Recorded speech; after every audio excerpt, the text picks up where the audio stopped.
Hello दोस्तों, आज का इस वीडियो में हम लोग क्वाड्रेटिक इक्वेशन का फैक्टराइजेशन मेथड से इस क्वेश्चन को सॉल्व करने वाले हैं। सबसे पहले आपको यहाँ पर पहला जो मैं बात बता रहा हूँ कि आपको इसको इस तरह से लिखना है कि आपको सबसे पहले देखना है कि इसमें वेरिएबल कौन सा है। वेरिएबल मतलब जो अल्फ़ाबेट होते हैं।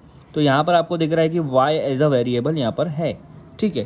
तो क्वाड्रेटिक इक्वेशन में y के ऊपर जब पावर 2 होता है उसको पहले लिखा जाता है, फिर y के ऊपर जिसके ऊपर पावर नहीं होता है उसको बाद में लिखा जाता है, मतलब y के ऊपर 1 पावर है, और जिसमें y नहीं होता है उसको आखिरी में लिखा जाता है। तो इस सीक्वेंस में आपको लिखना है। सबसे पहले ये लिखना हो गया। इसके बाद आपको क्या करना है, जो वाई स्क्वायर के साथ जो नंबर है 2 इसको लेना है और मल्टीप्लाई करना है जो लास्ट वाला नंबर है आपका, जो सिर्फ नंबर है, इन दोनों को मल्टीप्लाई करना है। क्या आंसर आ रहा है?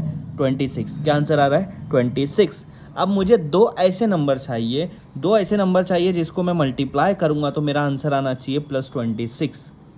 जिस दो नंबर, अगर वो दो नंबर को मैं मल्टीप्लाई करूंगा तो मेरा आंसर आना चाहिए 26। तो ऐसे आपका देखो 26 1 ज़ा 26 है, 26 और 1 ये दो नंबर आ जा रहे, 13 2 ज़ा 26 है, यहाँ 13 और 2 ये दो नंबर आ जा रहे। लेकिन यहाँ पर दूसरी यहाँ पर जो आपके स्टेप है वो ये है कि वो दो नंबर ऐसा होना चाहिए जब उनको मैं प्लस करूँ तो मेरा आंसर आना चाहिए 27। कौन सा आंसर आना चाहिए? 27। तो उस केस में आपके पास यहाँ पर सिर्फ यही वाला नंबर हो सकता है 26 1 ज़ा, क्योंकि इन दोनों को जब मैं प्लस कर रहा हूँ तो मेरा आंसर आ रहा है 27। अगर 13 2 ज़ा करता तो इनको प्लस करने बाद मेरा आंसर 15 आता, जो कि यहाँ पर पॉसिबल नहीं है, यहाँ एप्लीकेबल नहीं है। इसलिए मुझे 13 2 ज़ा नहीं लेना है, यहाँ पर दो नंबर जो लेना है वो है 26 और 1। अब इसको लिखना इस तरह से है, जो आपका पहला वाई स्क्वायर वाला है उसको एज इट इज़ लिखो 2y स्क्वायर प्लस, अब यहाँ पर 27y है, 27y को हमने क्या कर दिया, यहाँ पर दो हिस्सों में बांट दिया 26 और 1। तो हम लोग लिखो 26y प्लस 1y, ये दो यहाँ पर लिखना है। अब उसके बाद ये 13 एज इट इज़ लिखो। तो ये आपका यहाँ पर इक्वेशन हो रहा है, ठीक है। इसके बाद बहुत सिंपल है, यहाँ पर देखो मैं इस तरह से लिख सकता हूँ 2y स्क्वायर को मैं इस तरह से लिख सकता हूँ 2y इंटू वाई स्क्वायर, मतलब y को दो बार लिखना है। 26 2 के टेबल में आता है 13 पर, तो मैं इसको इस तरह लिख सकता हूँ 2 13 ज़ा 26 और y, ठीक है।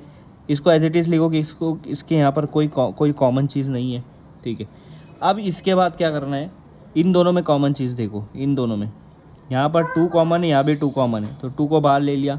यहाँ एक y कॉमन है, यहाँ एक y कॉमन है, तो इसको भी बाहर ले लिया।